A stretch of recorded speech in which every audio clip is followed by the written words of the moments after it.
Good evening, everyone. Good to be back at BBI tonight. We're going to study a Christmas song this evening called Hark, the Herald Angels Sing. Perhaps you've heard of it. Hark, the Herald Angels Sing is another of the more 6,500 hymns from the pen of Charles Wesley. He's enriched Christian hymnody for so many years. It's thought to have been written approximately 1 year after his dramatic Aldersgate conversion experience of 1738. This text, along with Jesus, Lover of My Soul, is generally considered to be one of Wesley's finest. According to John Julian, a noted hymnologist, this is one of the four most popular hymns in the English language. It certainly has become one of the classic Christmas carol hymns to the present time, sung thousands of times every year all around the world. This text first appeared in Hymns and Sacred Poems in 1739, but the first stanza began like this: Hark, how all the welkin rings, glory to the King of Kings. Welkin is an archaic word referring to the heavens or the sky. We don't use that word, W-E-L-K-I-N. Later, the text was altered to its present form in George Whitefield's collection of 1753. In its original version, the text consisted of 10 four-line stanzas. Although there have been various alterations made on this text through the years, the present version is still basically the product of Charles Wesley. Like so many of Wesley's hymns, this text is really a condensed course in biblical doctrine in poetic form. Following the retelling of the angelic visit to the shepherds in the initial stanza, the succeeding verses teach such spiritual truths as the virgin birth, Christ's deity, the immortality of the soul, the second or new birth, and a concern for Christ-like living.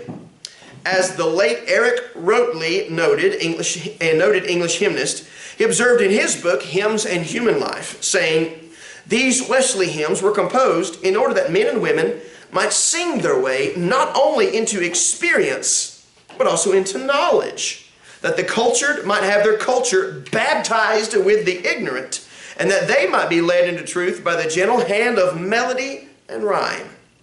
Charles Wesley is also the author of the hymns A Charge to Keep I Have and Depth of Mercy. Other Charles Wesley hymns include Christ the Lord is Risen Today. Hallelujah. It's a good one. And also he wrote Oh for a Thousand Tongues. The tune Mendelssohn was contributed by one of the master composers of the early 19th century, Felix Mendelssohn.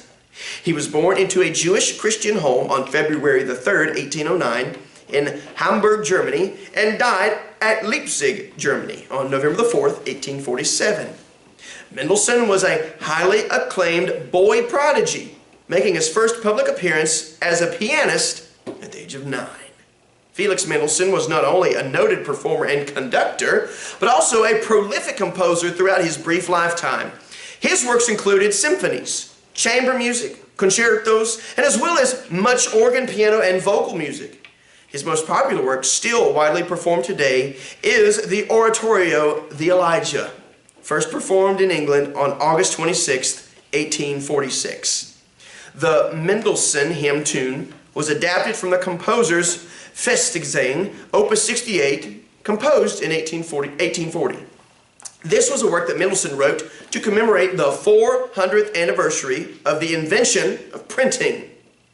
The hymn setting of this music was made by William H. Cummings, a noted English musician and scholar, and was first published in Richard Chope's Congressional Hymn and Tune Book of 1857.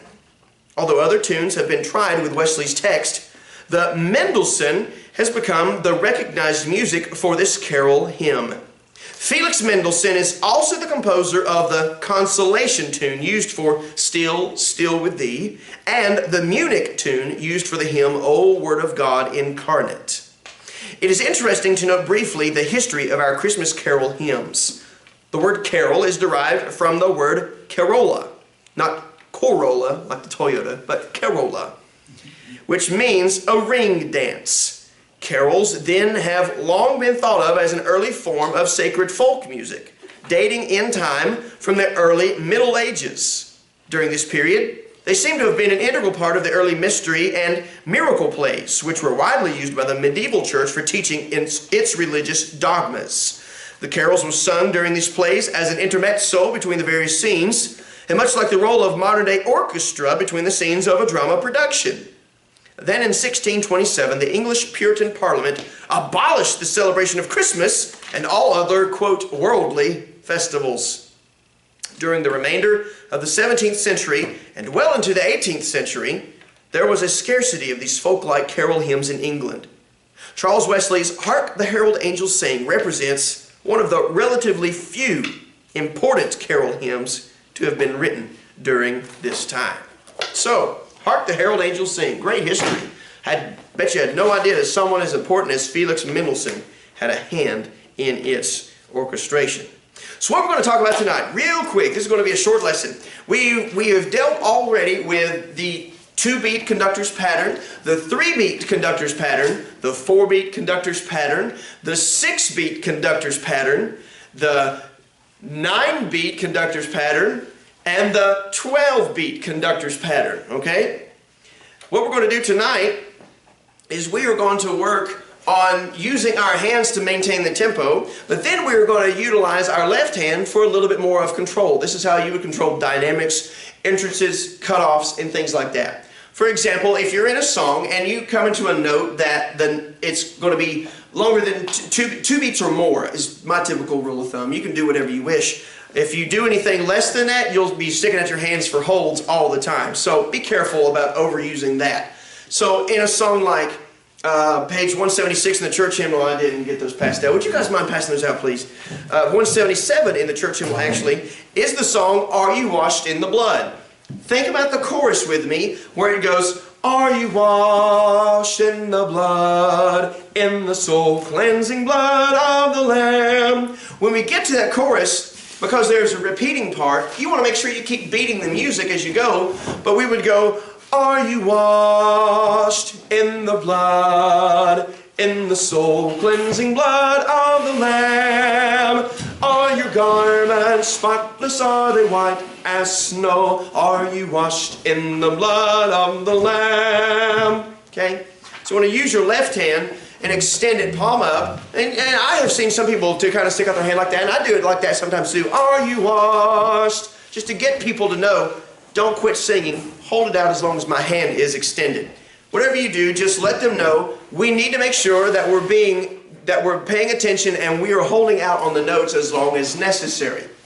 And then you come to other songs like Leaning on the Everlasting Arms, where you have the leaning, leaning, safe and secure from all alarms. Leaning, leaning, leaning on the everlasting arms. Okay?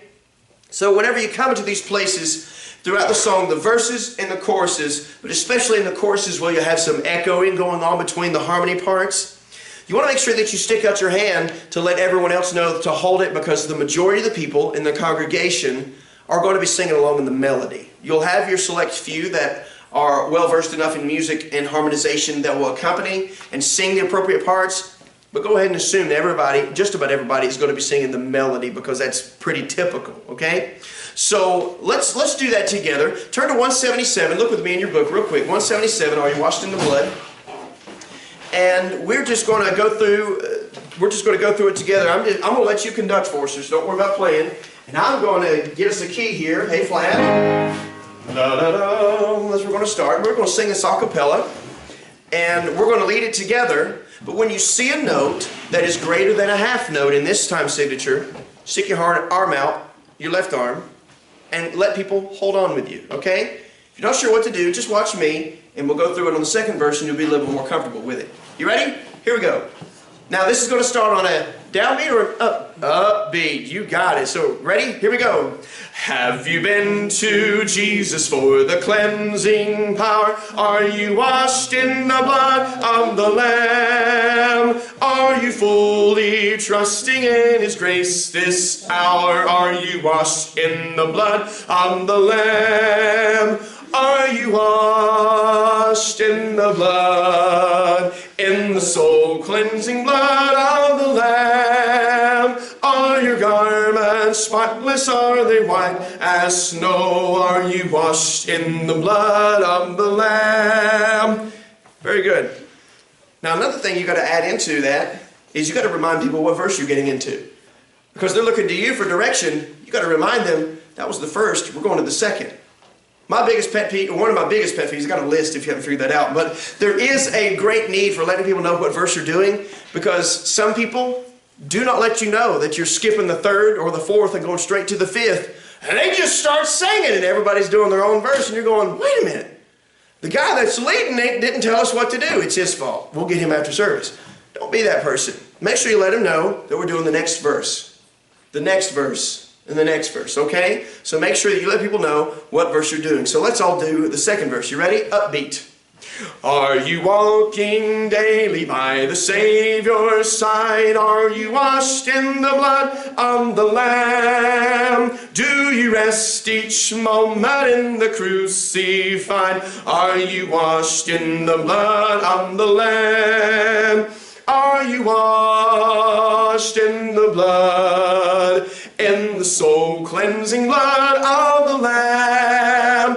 Are your garments spotless, are they white as snow? Are you washed in the blood of the Lamb? Third verse. When the bridegroom cometh, will your robes be white, pure and white in the blood of the Lamb? Will your soul be ready for the mansion bright, and be washed in the blood of the Lamb?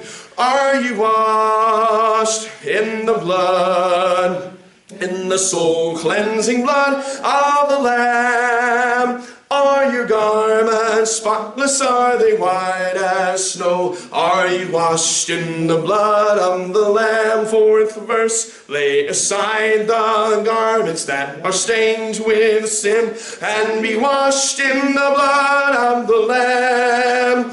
There's a fountain flowing for the soul unclean. Oh, be washed in the blood of the Lamb. Are you washed in the blood, in the soul-cleansing blood of the Lamb? Are your garments spotless, are they white as snow? Are you washed in the blood of the Lamb? Now you got to make sure you cut people off, otherwise they'll keep singing. Make sure when you cut them off, you stop. Don't go, Lamb. Okay, I know some people that'll go, washed in the blood of the Lamb. Wait a minute, what was that for?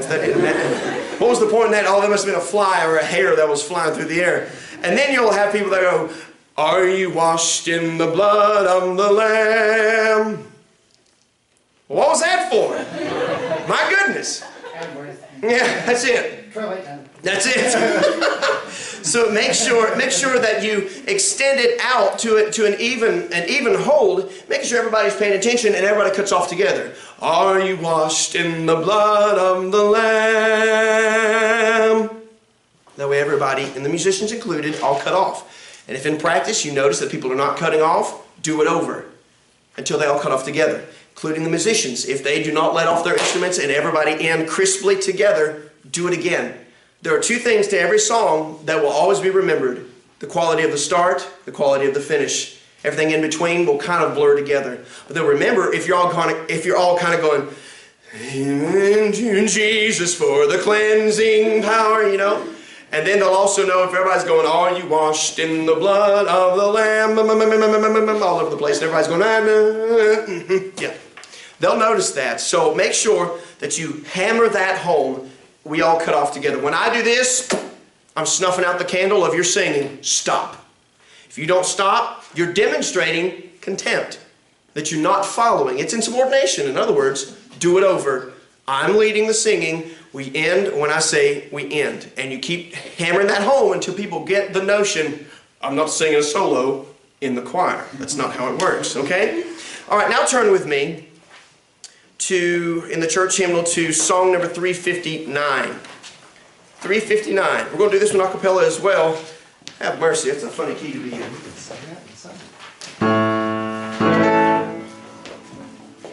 So we're half step higher in A. And here's what you're going to do when you get to this is leaning on the everlasting arms. When you get to the chorus of this one, you're going to stick out the hand with the alto and soprano parts. They go leaning, leaning, say, okay, but you're going to keep doing it with here, so it's going to look like this. Leaning, leaning, safe and secure from all alarms. Leaning, leaning, leaning on the everlasting arms. Okay? I don't need to remind you that I have seen some very embarrassing performances of this in the past. Leaning. So if you're working on your coordination like I taught you, you'll start to develop your right side and your left side of your brains to control your hands appropriately. Ambidexterity is very beneficial here. So make sure that you're practicing in front of the mirror and that you're practicing while you're going down the road every chance you get. The more you practice, the more comfortable you get, the better you're going to be when you're in front of other people. So let's do this one together. This one up or a down beat when we begin? That is a down, yes sirree. So we're starting on 1. So it's going to go like this. You ready? 1, 2, ready, go. What a fellowship, what a joy divine, leaning on the everlasting arms. What a blessedness, what a peace is mine, leaning on the everlasting arms. Leaning, leaning, safe and secure from all alarms. Leaning, leaning, leaning on the everlasting arms. Ready? Verse number 2. Oh, how sweet to walk in this pilgrim way, leaning on the everlasting arms. Oh, how bright the path grows from day to day, leaning on the everlasting arms. Leaning, leaning, safe and secure from all alarms. Leaning, leaning, I didn't do it. Leaning on the everlasting arms. I'll try it again. Verse number 3. You ready? Remember, your 4s are down, in, out, up. Ready?